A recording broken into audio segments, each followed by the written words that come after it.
Olá, eu sou a professora Carol da Obstetrícia e trouxe esse tema super importante que com certeza vai cair na prova, que é o tema parto. E esse tema foi dividido em 2 aulas. Então nós vamos começar a parte 1 falando sobre o trajeto. Então nós vamos dividir a pelve materna em pelve maior, que não tem interesse para o obstetra, e pelve menor. Então a pelve menor tem alguns tamanhos, alguns diâmetros que demonstram se o parto normal vai ser fisiológico ou não, se ele vai ter um bom prognóstico ou não. E esses tamanhos são os estreitos, o estreito superior, o estreito médio e o estreito inferior. Então, o estreito superior, ele vai ter a conjugata vera anatômica, que vai da borda superior da sínfise púbica até o promontório e mede mais ou menos 11 centímetros. Vai ter a conjugata vera obstétrica. Essa conjugata vera obstétrica, ela é a distância entre o promontório e a face interna da sínfise púbica.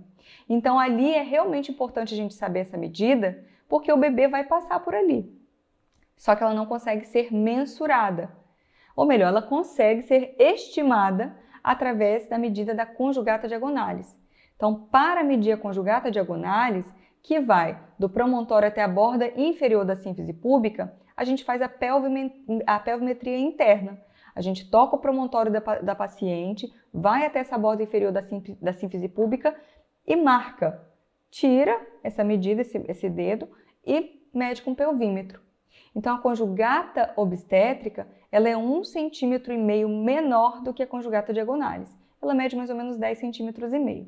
Então, para fazer essa mensuração, essa estimativa, a gente usa a regra de Esmeli. No estreito médio, o que tem de mais importante é que o diâmetro transverso é o menor diâmetro e ele vai medir mais ou menos 10 centímetros. E ele vai corresponder à espinha isquiática, nível de espinhas isquiáticas, que é o plano 0 de Deli. O estreito inferior, o que tem de mais importante é que existe a conjugata êxitos. Essa conjugata, ela mede mais ou menos 9,5 centímetros, mas quando há uma deflexão da cabeça fetal, existe uma retropulsão coxígea. Acontece uma retropulsão coxígea que vai ampliar esse trajeto. Essa conjugata vai chegar a 11 centímetros, vai ampliar esse canal. Passando para a estática fetal, tema que sempre confunde, né? Essa parte sempre confunde a cabeça do aluno. Então, começando por atitude fetal, que é a relação das partes fetais entre si. Então, na apresentação cefálica, a atitude fetal fisiológica é a flexão generalizada. O mento está encostado ao externo. Já na apresentação pélvica, a atitude fetal fisiológica é a pélvica completa. Os membros inferiores estão ali aconchegados às nádegas. A situação fetal é a relação do maior eixo fetal com o maior eixo uterino. Então, ele pode ser longitudinal, que é o mais comum, transverso ou oblíquo. Já a posição fetal vai ser a relação do dorso fetal com o abdômen materno. Aonde está o dorso fetal? Está à direita ou à esquerda dessa mãe? E tem ainda um outro jeito de você classificar, que é se está com dorso anterior ou posterior à mãe. A apresentação fetal vai ser a relação do polo fetal que vai apontar, que vai insinuar lá no estreito superior da pelve. Então, quem está se apresentando lá no estreito superior? É a cabeça? Se for a cabeça, a apresentação é chamada cefálica, que é a mais comum. Se não tiver nada apresentando ali, se o bebê estiver transverso, o nome da apresentação é córmica. Agora, se for uma nádega que estiver apontando ali, o nome da apresentação é pélvica. É o famoso bebê está sentado. Tá? Então, é a apresentação pélvica. Esse é o nome que a gente usa. A variedade da apresentação sempre confunde, porque o bebê ele vai ter movimentos de flexão antero-posterior e vai ter movimento de flexão lateral. Então, quando tem o movimento antero-posterior, a flexão antero-posterior, a gente fala que ele tem uma flexão dependendo da distância do mento ao externo. Então, se o mento estiver encostadinho ao externo, o bebê está em flexão, está fletido, e o seu ponto de referência vai ser o occipício, vai ser lambda. Quando você faz o toque vaginal, você toca lambda. E aí você vai usar uma referência que é a letra O. À medida que o mento vai se distanciando do externo, vão acontecendo os graus de deflexão. Então, tem deflexão de primeiro, de segundo e de terceiro grau. Então, quando tem uma deflexão de primeiro grau, você faz o toque vaginal e você toca bregma, letra B. Quando tem uma deflexão de segundo grau, você toca a glabela ou a raiz do nariz. Então, você vai usar o naso, letra N. Quando tem uma deflexão de terceiro grau, você faz o toque vaginal, você toca mento. Então, você vai usar a letra M. E tem também, como eu disse, né, os movimentos laterais da cabeça para o bebê se moldar a essa descida do canal de parto. Então, é o movimento de assinclitismo. Quando o assinclitismo ele é posterior, a gente chama ele de Litzmann.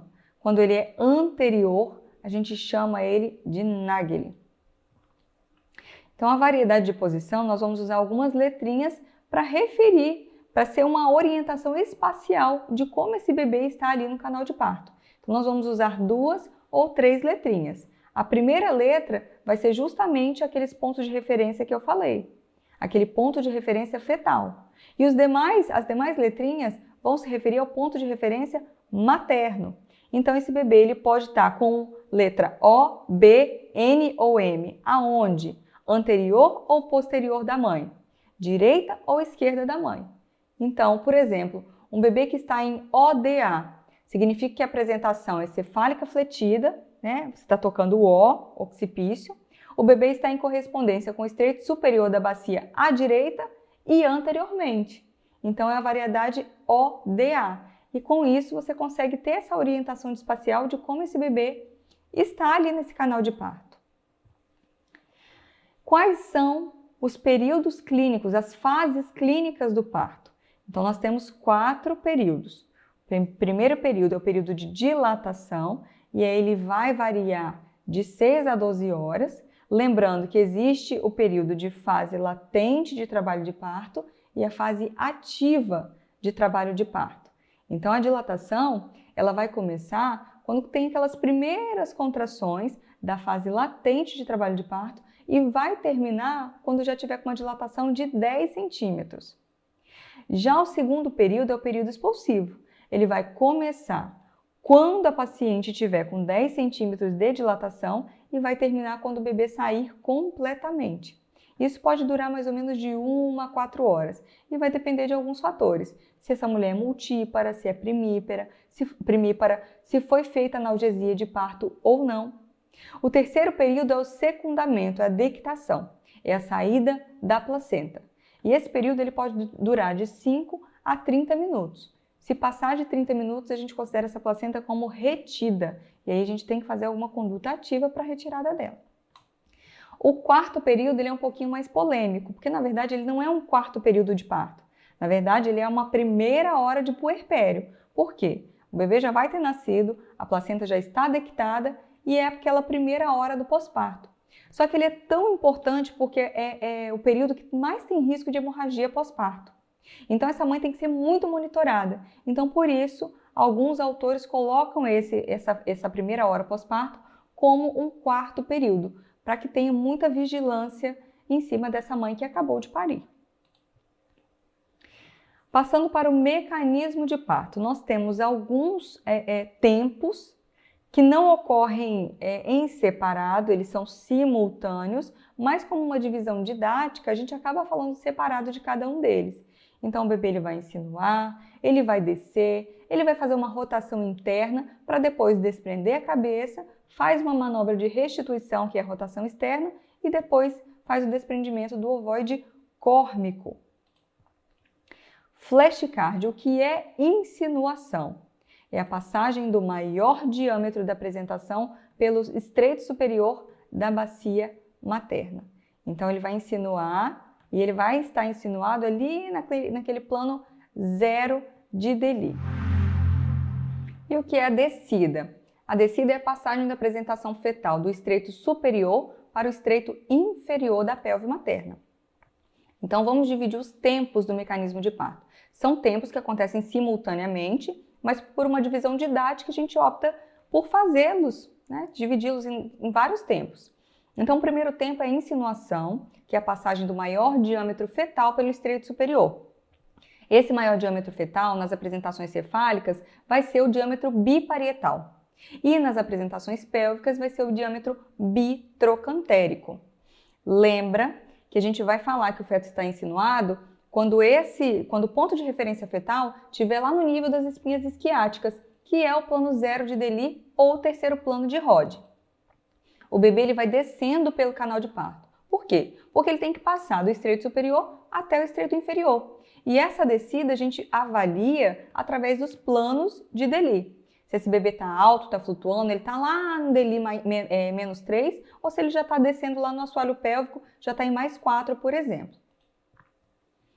O bebê também ele faz uma rotação interna da cabeça, para coincidir o diâmetro antero-posterior do polo cefálico com o maior diâmetro da bacia materna. Então, esse maior diâmetro lá no estreito superior é o transverso. Já no estreito médio, pode ser tudo igual, todos os diâmetros iguais, ou então o antero-posterior ele pode ser maior. E no estreito inferior, o maior diâmetro vai ser o antero-posterior.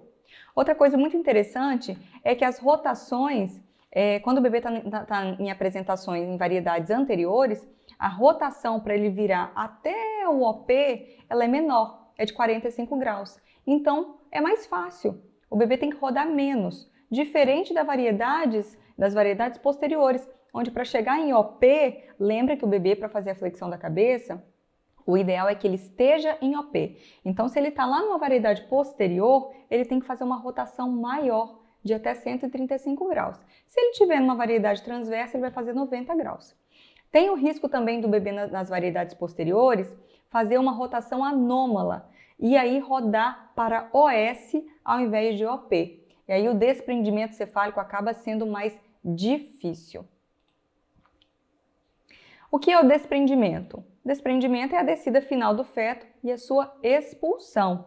Então tá aqui o desprendimento cefálico e o bebê vai fazer uma deflexão, tá? Essa deflexão da cabeça fetal é o que vai permitir o rechaço do cóccix para fazer aquela retropulsão do cóccix e ampliar a conjugata êxito de 9,5 cm para 11 centímetros.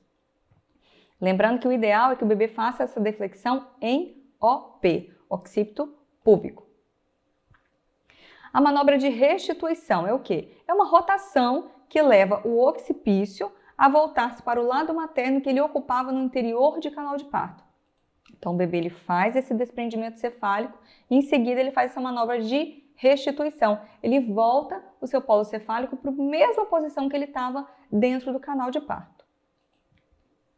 Depois acontece o desprendimento das espáduas, que aí vai exteriorizar as cinturas escapular e pélvica. Então, nesse tempo de desprendimento de espádua, se não ocorre, pode acontecer a distócia de ombros, que a gente vai ver umas manobras ali mais à frente, que é bem difícil, né? E essa cintura escapular, primeiro desprende-se o ombro anterior, através de abaixamento, e depois o ombro posterior, através do levantamento. Vamos ver um videozinho bem bonitinho aqui, da saída da cintura pélvica, do ovoide córmico. Então, primeiro o desprendimento cefálico, depois o desprendimento dos ombros e, por fim, a cintura pélvica.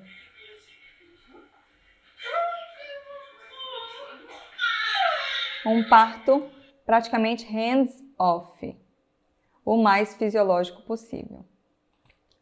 Então, quando o polo cefálico ele se desprende e o ombro ele não solta, acontece a distócia biacromial, tá? Então, o ombro fica ali preso. E, dependendo do tempo que isso dura, tem muito risco para esse bebê. Então, quais são as causas disso? Pode ser por um bebê grande, Então, a mamãe que está obesa ou que teve um ganho muito excessivo durante a gestação. Mães diabéticas também têm filhos macrossômicos. O pós-datismo também é uma importante causa, porque esse bebê está ficando mais tempo intraútero e acaba que tem um tempo a mais para ganhar peso ali intraútero.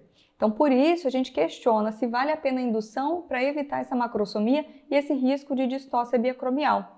Mas é possível também ter a distócia com fetos com menos de 4 quilos. E aí depende muito dessa proporção do feto com a pelve materna. Quando tem um período expulsivo prolongado também pode fazer essa distócia. E algumas complicações para a mãe. Pode fazer disjunção da sínfise púbica dessa mãe. Tem um risco maior de hemorragia pós-parto. Por quê? Porque lacera, porque faz atonia uterina, porque o bebê ficou muito tempo ali. Pode fazer, inclusive, rotura uterina. Para o feto, tem muito risco de lesão de plexo braquial e fraturas mesmo de clavícula, de útero. Tá? Quando faz uma tração excessiva, a tração ela faz essa lesão do plexo braquial. Isso é muito risco, porque fica com dano permanente. Então, é muito importante não tracionar a cabeça, para evitar justamente essa lesão de plexo braquial. A epísio tem que ser ampla e as manobras têm que ser realizadas pelo obstetra mais experiente que tiver no serviço, que tiver ali disponível no serviço. Então, a gente faz algumas manobras, como a rotação externa da cabeça fetal. A gente faz a manobra de McRoberts junto com a de Rubin 1. Depois, a gente faz a manobra de Gaskin, manobra All Force, que é botar a paciente em 4 apoios. E aí, ela em 4 apoios, a gente faz uma leve tração da cabeça fetal.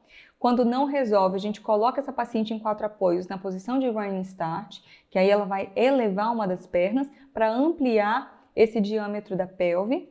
Então, aqui você pode ver McRoberts associada a Rubin 1. Então, é uma hiperflexão das coxas, né? Uma adução das coxas. E a Rubin 1 vai ser uma pressão suprapúbica contínua. Se não der certo essas manobras, a gente passa para as manobras invasivas. E aí, nesse momento, tem que ter essa epísio ampla, porque a mão vai estar manipulando o canal vaginal. Então, a gente passa para Rubin 2, UDS e parafuso, que são manobras sequenciais de rotação. E tem a manobra também de Jacquemier, que é você puxar, tracionar um braço fetal, porque com isso você vai transformar o diâmetro biacromial no diâmetro axiloacromial, que é menor. Temos as manobras de resgate para fazer, quando essas manobras invasivas, e vocês estão vendo que é tudo muito sequencial, então as manobras externas não resolveram, a gente passa para as manobras invasivas e passa para as manobras de resgate, que são fratura da clavícula anterior, a clidotomia, a gente corta a clavícula com uma tesoura, e por último a manobra de Zavanelli, a gente roda esse bebê para OP, coloca de novo no canal até o nível das espinhas bisquiáticas, o plano zero de Deli, e corre para fazer uma cesárea pelo risco de dano neurológico permanente que tem ali por causa dessa distócia. Então essa foi a parte 1 da nossa aula de parto.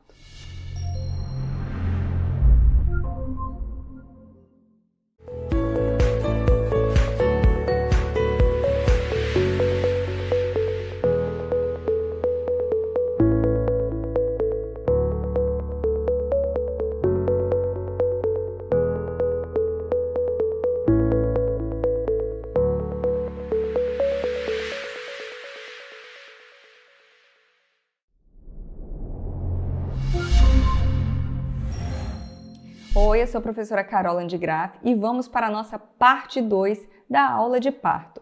Então vamos começar por indução do parto. Então naquelas situações em que tem indicação de interromper uma gestação, a gente não vai direto para uma cesariana, a gente precisa induzir o parto. Mas temos indicações, e uma indicação muito importante é o pós-datismo, e temos algumas contraindicações. Vai ter situações que a gente não vai poder induzir o parto e sim, a cesariana vai ser a melhor opção para essa mãe.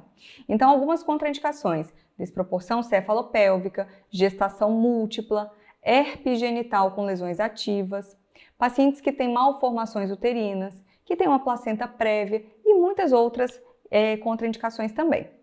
Então, nosso primeiro passo aí vai ser indicar corretamente uma indução e avaliar o grau de amadurecimento desse colo. porque para induzir, o colo tem que estar maduro. Então, primeiro a gente quantifica essa maturação através do índice de Bishop. Nós vamos usar vários parâmetros para quantificar que nível que está esse amadurecimento do colo. Então, a gente avalia a dilatação, o esvaecimento, a consistência do colo uterino, a posição desse colo e a altura da apresentação. E aí vamos pontuar, e se essa pontuação tiver maior do que 7, é um colo que está favorável, ele está maduro. Então é bem provável que a indução, que é com ocitocina, funcione, dê certo. Se o índice de Bishop estiver menor que ou igual a 6, é um colo que está desfavorável. Então tem grande chance de você usar a indução com ocitocina e não pegar, não dá certo. Eu falo que é meio caminho andado para dar errado. Então primeiro você vai amadurecer esse colo para só então depois entrar com a ocitocina. E como que vai ser feita essa maturação cervical? Então temos alguns métodos farmacológicos e aí o uso de prostaglandinas é bem disseminado, principalmente o misoprostol, que é uma droga mais barata, com baixo custo e de fácil armazenamento, mais do que a outra prostaglandina, que é a dinoprostona. E temos métodos mecânicos também, para aquelas pacientes que tiverem contraindicações ao uso dos farmacológicos, como por exemplo uma cicatriz uterina prévia. Nesse caso, a paciente não pode fazer a indução, o amadurecimento com método farmacológico, ela vai usar um método mecânico. Quais são eles? Laminária, método de Krause, que é o uso do catéter de Foley, ou ainda o descolamento digital das membranas. Uma vez que esse colo atinge a maturidade, aí sim a gente pode prosseguir com a ocitocina endovenosa. Um outro tema muito importante é o partograma. O partograma, ele vai ser aquela representação gráfica do trabalho de parto. Ele é obrigatório na maternidade desde 1994, segundo regras e orientações da Organização Mundial de Saúde, e ele vai registrar parâmetros maternos e fetais para acompanhar e documentar a evolução desse parto.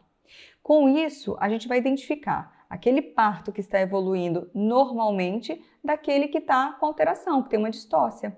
E esse partograma ele é muito bom para evitar intervenções desnecessárias. Então, a gente vai usar parâmetros maternos e parâmetros fetais. O que a gente anota no partograma? Vários pontos, vários parâmetros. A dilatação do colo uterino, a altura da apresentação, a variedade de posição que está esse bebê. A gente registra também a condição das bolsas das águas, se está rota, se está íntegra, se saiu mecônio quando rompeu, se o líquido estava claro em quantidade normal. Qual é o padrão contrátil dessa paciente? Quantas vezes ela contrai em 1 minuto, durando quantos segundos? A gente controla também, a gente anota se essa paciente recebeu analgesia, se ela está recebendo alguma droga, uma ocitocina, por exemplo, ou alguma outra medicação, se está infundindo líquidos ou não. Então, temos vários fatores para analisar e anotar, inclusive o batimento cardíaco fetal, que também é um parâmetro muito importante.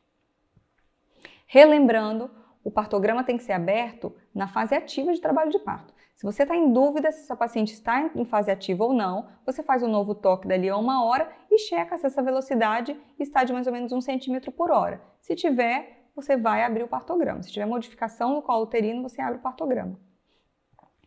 Então, as distócias do trabalho de parto, elas podem acontecer porque o trabalho de parto está prolongado ou está parado. Uma exceção a isso é o parto precipitado, que é uma distócia de dilatação junto com a fase ativa prolongada e a parada secundária de dilatação, mas nesse caso não está nem prolongado e nem parado, que a gente vai ver mais à frente. E as distócias de descida são período expulsivo prolongado e parada secundária de descida. Nós vamos ver uma a uma. A construção das linhas de alerta e ação são baseadas na dilatação ou na descida. Então, quando a gente faz o partograma, a gente desenha 2 linhas, uma linha de alerta e uma linha de ação 4 horas depois. A linha de alerta, ela tangencia a dilatação inicial. E essas linhas, elas referem-se à dilatação e não à descida. Tem uma polêmica em torno disso aí, porque está caindo em desuso, porque acaba que quando atinge a linha de ação, pode ser necessário fazer alguma intervenção, não necessariamente uma cesariana, mas acaba que a gente é muito intervencionista, com receio. E se a mãe estiver bem, o bebê estiver bem, a gente não precisa seguir isso. Então está em desuso, mas para a prova é importante conhecer essas linhas. Falando da primeira distócia, fase ativa prolongada. Na fase ativa prolongada, a dilatação ela aumenta, mas ela é lenta, menos do que 1 centímetro por hora. E uma causa disso é o motor que não está funcionando. O padrão contrátil não está muito bom, então a gente vai melhorar justamente isso. Então a gente orienta essa mãe a deambular, a gente pode fazer ocitocina, pode até fazer a rotura artificial de membranas para o bebê encaixar melhor, forçar mais esse colo e essa dilatação progredir. Uma outra distócia é a parada secundária da dilatação. Aí, nesse caso, em 2 toques sucessivos, não houve progressão da dilatação. E isso acontece em 2 horas ou mais. Então, você fez um toque agora, a dilatação está em, por exemplo, 6 centímetros. Daqui a 2 horas, você faz outro e a dilatação mantém-se em 6 centímetros. Então, isso pode estar associado a sofrimento fetal. Uma causa muito importante é a desproporção cefalopélvica, por macrosomia ou por uma bacia estreita, por exemplo. Pode ser também por defeito de posição da apresentação. Então, a variedade de posição está difícil ali. E o tratamento dessa distócia vai ser de acordo com o motivo, com a causa que você vai identificar. Então, às vezes, uma analgesia resolve, uma deambulação, ou então a cesariana, dependendo se for por desproporção cefalopélvica. O parto precipitado é também uma distócia de dilatação e é aquele parto taquitóxico. É quando a dilatação, a descida e a expulsão, olha aqui, acontecem em menos de 4 horas. Então, olha só, super rápido. A paciente começou a dilatar aqui, 1 hora depois já estava aqui, 1 hora depois, então, ou seja, em 2 horas ela entrou em trabalho de parto e nasceu. Ah, Carol, mas isso é ótimo, né? Ótimo para paciente. Não, não é ótimo. Por quê? Porque está muito associado a taxistolia e hipersistolia. Então, pode ser iatrogênico, pelo uso inadequado de ocitóxicos, ou então pode ser fisiológico da paciente. Mas por estar associado a essa taxistolia, tem muito risco de sofrimento fetal agudo. Então, tem que vigiar a vitalidade desse bebê. Outro ponto importante é que, como o bebê desce muito rápido, não dá tempo dele se moldar ao canal de parto. Pode fazer laceração. Então, tem um risco de hemorragia pós-parto aí. Então, a gente precisa fazer uma revisão muito rigorosa do trajeto nesses casos. Quando ele é iatrogênico, claro que uma medida vai ser suspender a ocitocina.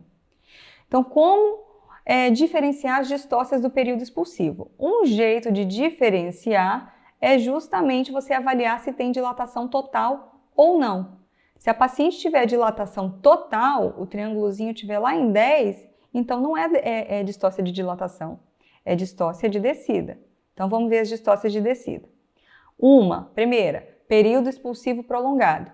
A dilatação você pode ver aqui em cima está completa, mas a descida está lenta, a descida da apresentação está devagar. E aí uma causa importante é a contratilidade uterina ineficiente. Então o útero está empurrando o bebê pouco. Como que você vai manejar isso? Com ocitocina, com rotura artificial de membranas, botando a paciente numa posição verticalizada. A banqueta ajuda bastante e, se necessário, o uso de fórceps. Então, não tem mais um limite tão rigoroso de período expulsivo igual tinha antigamente. Então, se o bebê estiver bem, a mãe estiver bem, a gente pode esperar até 2h30 nas primíparas e até um pouquinho menos nas multíparas. Mas quando faz analgesia, a gente pode esperar 1 hora a mais do que o recomendado. Uma outra distócia é a parada secundária da descida. Então, o que você vê? Tem dilatação total e a descida ela não progride. Você faz 2 toques sucessivos e aí o intervalo não vai ser de 2 horas, vai ser de 1 hora e a descida ela não progride. O bebê não desce, ele está ali parado naquele mesmo lugar. A causa mais comum é a DCP, a desproporção cefalopélvica. Aí nesse caso não tem jeito, a gente tem que fazer a cesariana. Quando abrir o partograma? Então, a gente abre o partograma na fase ativa de trabalho de parto. E o fórceps? fórceps ou fórceps. Você pode falar o jeito que você achar mais bonito, porque os dois jeitos estão corretos. Então, ele é um instrumento que vai extrair o feto. E aí, vou apresentar alguns fórceps para vocês. Simpson Brown, Killand e Piper. Esses três são os mais utilizados na prática médica e também são os mais cobrados em prova. Você vai ver que o de Simpson Brown, todos eles têm uma colher, um ramo e um cabo. E a curvatura deles vai ser diferente também. Então, o Simpson Brown ele tem uma articulação fixa, que é por encaixe. A colher é fenestrada, tá? Ela é fenestrada. Então, cada um tem suas características. Mas é importante vocês saberem que cada um tem que ter uma articulação e vai ter o cabo, a colher e o ramo. Tá? O ramo onde vai ser feita a mobilidade dele. Uma dica para vocês sobre as indicações de cada tipo de fórceps. O fórceps de Simpson Brown, você vai gravar a sigla OPS. OPS de OPS. Então, ele é muito bom para as variedades de posição oblíquas, púbicas ou sacras. Já o Killand, K de Killand é K de Carol. Então, você grava Carol, te amo.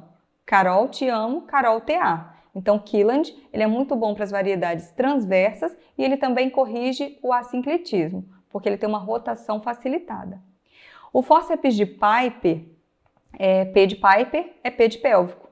Então, ele vai ser para aquela cabeça derradeira que está encravada lá no parto que ocorreu na apresentação pélvica. Então, aqui tem uma pega adequada, que é a pega biparietomalo-mentoniana. Se não fizer essa pega correta, não dá certo. Então, por exemplo, se pegar aqui em cima, além de machucar esse feto, vai escorregar. Então, tem uma pega muito certinha para ser feita. Então, quais são as indicações? Qualquer doença materna que indique abreviar o período expulsivo, como, por exemplo, uma paciente que tem uma cardiopatia, paciente que está com uma exaustão materna, ou então uma paciente que tem uma dificuldade em usar a prensa abdominal, ela tem uma diástase grande, também ela não vai conseguir empurrar esse bebê adequadamente.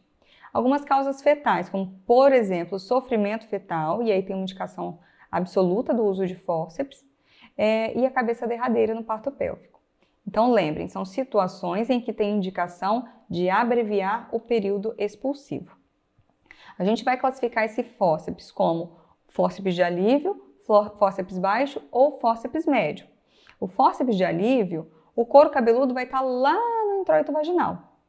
O baixo, o polo cefálico vai estar visível, chega a atingir o assoalho pélvico, ele está lá mais ou menos mais 2 de Deli.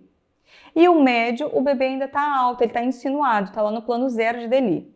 Antigamente, a gente usava o fórceps alto, quando o bebê estivesse acima do plano 0 de Deli, então em menos 2, menos 1, mas hoje em dia ele não é utilizado mais, porque se o bebê não insinuou, tem muita chance de desproporção cefalopélvica. Então o bebê tem que estar insinuado para ser utilizado o fórceps. Então, vamos conferir alguns critérios de aplicabilidade. Então, aquele famoso ABCDEF. Então, o A, tem que conhecer a variedade de posição, a apresentação e a variedade de posição, porque isso vai interferir no fórceps que você vai utilizar. Lembra que o Killand ele é muito bom para as variedades transversas? Então, você tem que saber, ter certeza da apresentação e da variedade de apresentação. Tem que ser feita uma anestesia, porque é um parto instrumentado. A bolsa tem que estar rota, não pode estar íntegra. A bexiga tem que ser esvaziada. C, a cabeça tem que estar insinuada, porque, como eu disse, não é utilizado mais o fórceps alto. O D, de dilatação total, tem que estar com uns 10 centímetros de dilatação. Letra E, só vai utilizar quem souber utilizar. Se o obstetra não tiver experiência, ele não pode utilizar o fórceps porque tem muito risco de lesão materna e fetal. Um outro ponto é que a epísio é necessária. Por quê? Porque você vai manipular o canal, então é importante que ele esteja ampliado. E o F, de feto vivo ou com morte recente, porque se o feto estiver macerado, pode lesar, dificultar essa pegada do fórceps. Complicações. Temos complicações maternas e complicações fetais. Maternas. Então, o trajeto pode ser lesionado. complicações da epísio, hematoma de epísio, uma infecção porque é uma epísio ampla, lesões fetais também, como lesões cutâneas, lesões de nervos e o risco de hemorragia pós-parto, porque lacera muito o trajeto, né? Então, tem que fazer uma revisão muito criteriosa desse canal de parto. Então, essa foi a nossa aula 2 sobre parto. Espero que vocês tenham gostado.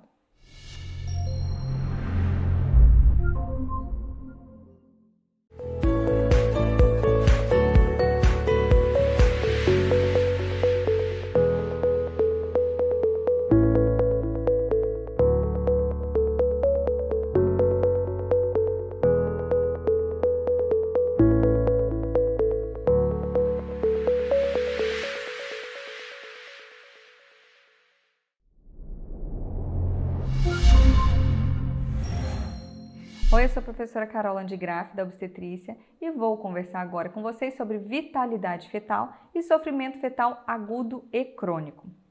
Então, para que serve a avaliação da vitalidade fetal? Então, com ela, nós vamos diferenciar aquela gestação que pode ter o segmento comum, normal, daquelas que têm indicação de interrupção. E isso vai reduzir a morbimortalidade fetal. E já tem evidência científica que comprova que não tem indicação, não tem benefício de se usar numa gestação de baixo risco, um pré-natal de risco habitual. Então, quais são as indicações de avaliar a vitalidade fetal? Qualquer situação que tenha risco de hipóxia.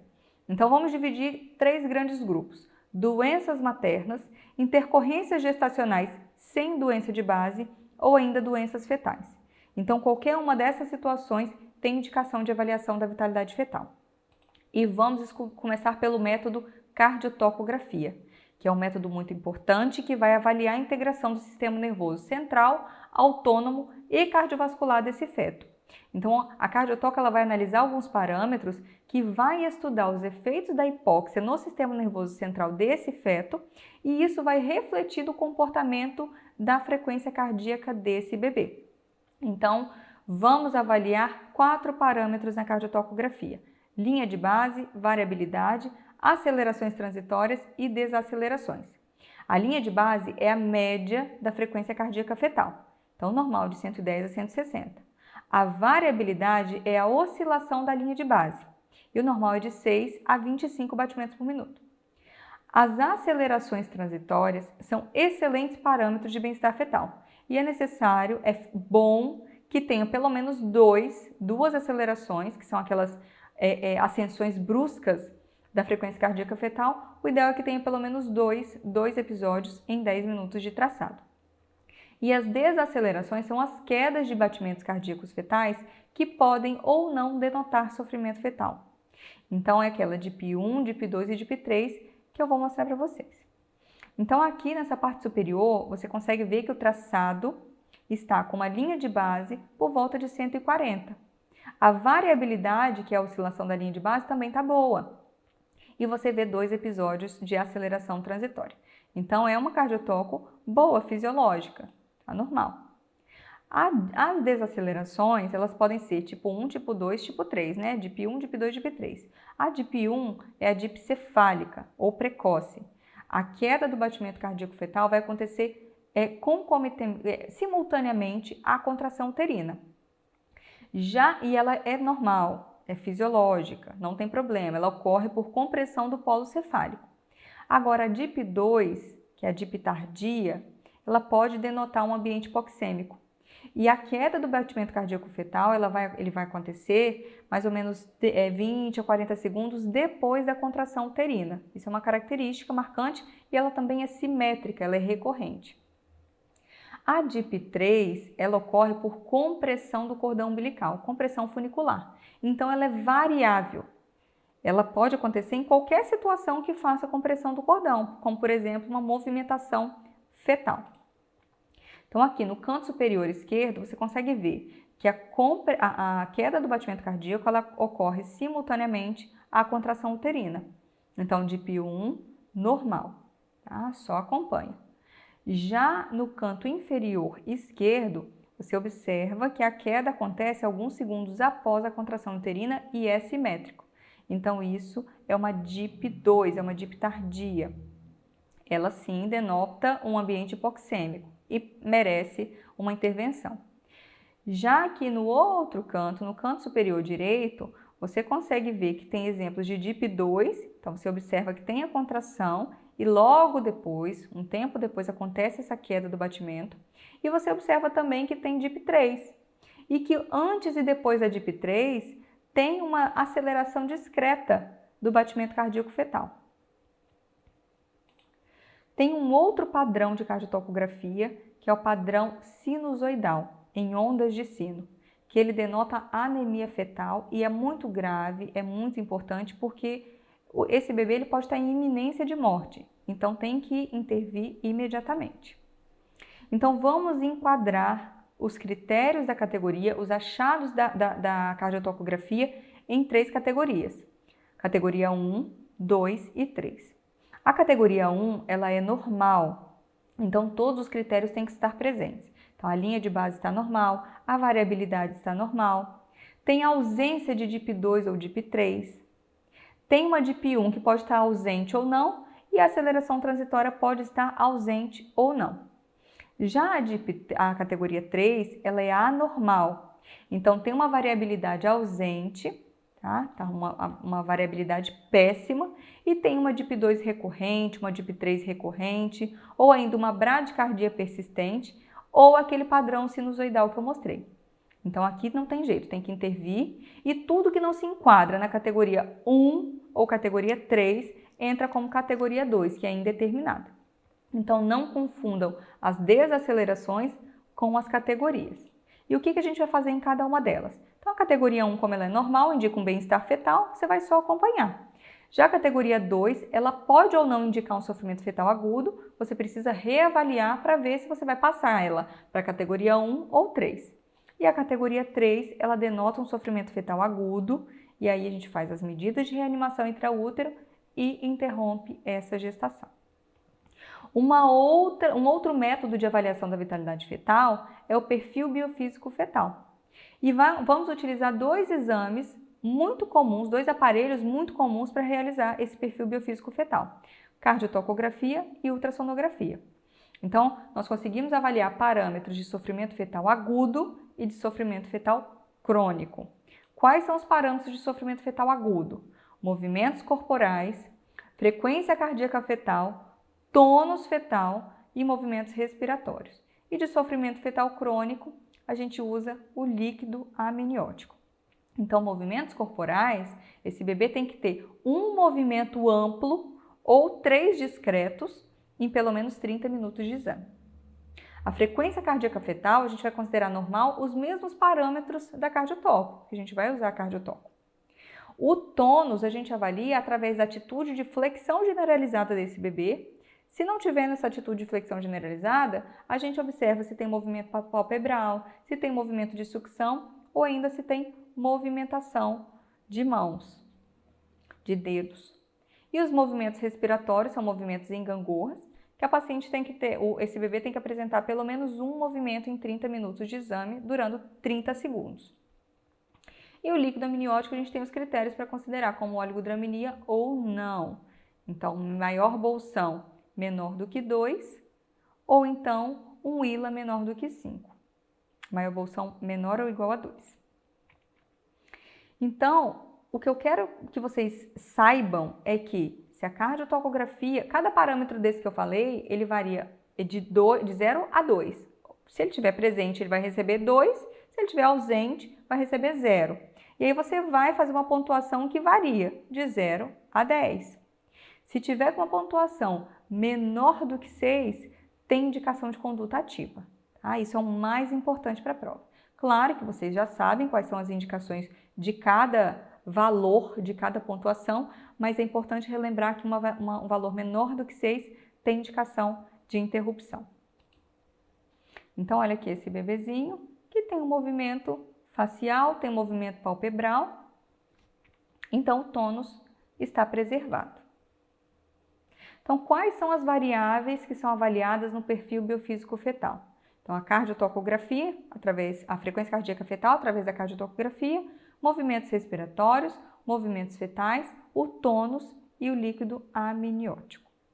Passando para outro exame, outro método de avaliação de vitalidade fetal, é o Doppler velocimetria, aquela ultrassonografia em que a gente faz o Doppler junto, associado. E a gente pode avaliar sofrimento fetal agudo e sofrimento fetal crônico. Como, Carol? Através da circulação placentária e fetal. Então, através da relação entre a sístole e diástole dos vasos estudados, a gente consegue, sim, suspeitar de um sofrimento fetal. Então, as indicações são doenças que podem cursar com hipoxemia, como, por exemplo, diabetes gestacional, hipertensão materna, trombofilias, cardiopatias maternas ou ainda algumas pneumopatias. Então, a gente avalia a função placentária estudando, fazendo Doppler, dos vasos que destinam seus fluxos à placenta. Quais são os vasos que destinam seu fluxo à placenta? As artérias uterinas e a artéria umbilical. Então, a artéria uterina, quando a gente faz a ultrassom morfológica lá de primeiro trimestre, a gente faz o Doppler de artéria uterina e se tiver um índice de pulsatilidade maior do que o percentil 95, a gente considera como um Doppler alterado. E isso não é avaliação de vitalidade fetal. A artéria uterina não vai avaliar a vitalidade fetal, mas vai fazer uma predição de pré-eclâmpsia, uma predição de crescimento fetal restrito. E a gente consegue interferir antes que isso aconteça. E a artéria uterina também pode ser avaliada após 24 semanas, para a gente ver como está a adaptação placentária dessa paciente. Então, se tiver com a persistência de incisura protodiastólica bilateral após 24, 26 semanas, essa placenta não está se adaptando bem. Já a artéria umbilical, tendo alguma das alterações que eu vou falar a seguir, a gente vai suspeitar de insuficiência placentária. Então, as alterações são o índice de pulsatilidade maior do que o percentil 95, uma relação sístole-diástole maior do que o percentil 95, o índice de resistência maior do que o percentil 95, ou ainda quando apresenta diástole zero ou reversa nessa artéria umbilical. Então, vamos ver aqui as artérias uterinas, elas fazem predição de pré-eclâmpsia e de restrição de crescimento fetal, tá? Então, aqui a gente tem as incisuras protodiastólicas, e isso não é teste de vitalidade fetal, tá bom? Então, quando tem essa persistência de incisura após 24, 26 semanas, a gente suspeita que essa placenta não está se adaptando muito bem. Essa paciente não está com adaptação placentária adequada. Já a artéria umbilical, você pode ver aqui que está normal, ela tem uma diástole cheia, e aqui já tem um aumento da resistência, até o ponto que não tem mais diástole, a diástole está zero, ou pior ainda, a diástole está reversa. Então, aqui você vai suspeitar que tenha uma insuficiência placentária. Uma vez que tem insuficiência placentária, você tem que avaliar como que está a adaptação hemodinâmica desse feto a esse ambiente hipoxêmico. Então, você vai para a artéria cerebral média para avaliar se está tendo aquele fenômeno de centralização. Lembrando que a artéria cerebral média, ela é naturalmente um fluxo de alta resistência, como você está vendo aqui nessa imagem de cima, do canto superior esquerdo. Agora, quando tem um ambiente hipoxêmico, o que vai acontecer? Como que o feto vai se adaptar? Ele vai abrir, vasodilatar essas artérias, essa artéria cerebral média, para que entre mais oxigênio em órgãos nobres, como por exemplo o cérebro. Então, aí a gente sabe que esse feto está precisando se adaptar a esse ambiente hipoxêmico. Então, isso é um pouco mais sério. Temos ainda o ducto venoso para a gente avaliar como que está a onda A, se está patológica ou se está normal. Que alterou o ducto venoso é risco de acidose fetal grave ao nascimento. Então, o que a gente faz? Se tem um Doppler de artéria umbilical alterado, ou seja, tem uma suspeita de insuficiência placentária, a gente avalia a adaptação hemodinâmica desse feto a esse ambiente hipoxêmico. Então, a gente olha como que está, se tem um fenômeno de centralização. Se o feto estiver centralizado, a gente faz programa parto com 37 semanas. Se tiver diástole zero de artéria umbilical, a gente faz o parto com 34 semanas. Se tiver uma diástole reversa de artéria umbilical, a gente faz o parto após o corticoide. E quando tem alteração de ducto venoso, o parto é imediato, pelo risco que tem de acidose fetal ao nascimento. E a oligodraminia? Então, em ambientes de hipoxemia crônica, o que vai acontecer? Diminuição de perfusão para órgãos que não são nobres, como os pulmões e rins. Então, vai ter uma menor diurese e, consequentemente, uma diminuição do volume de líquido amniótico, já que a urina fetal é a principal composição do líquido amniótico. Então, a queda do volume de líquido amniótico, a oligodraminia, ela indica um sofrimento fetal crônico. A gente vai conseguir considerar essa oligodraminia como grave quando tiver menor do que 3, ou então, quando tiver menor que 5, é apenas uma oligodraminia, e isso vai ser necessário diferenciar para determinar a conduta. O ILA reduzido, ele é considerado de 5,1 a 8, e o ILA normal de 8 a 18. Então, a conduta, como eu disse, ela vai depender desse ILA, desse índice de líquido amniótico. Então, a gente tenta ao máximo atingir a maturidade fetal. Mas quando o ILA está menor ou igual a 3, aí não tem jeito. A gente faz avaliação fetal diária e, se possível, tenta segurar esse parto até 34 semanas.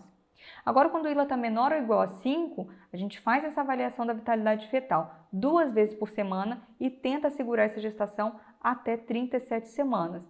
Lembrando de fazer corticoterapia por causa dessa prematuridade. A restrição de crescimento intrauterino vai ser aquele bebê que não atingiu todo o seu potencial genético de crescimento.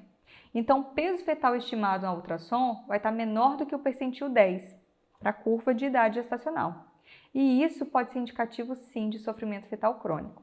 Então, nesses casos de fetos restritos, a mortalidade perinatal é 10 vezes maior.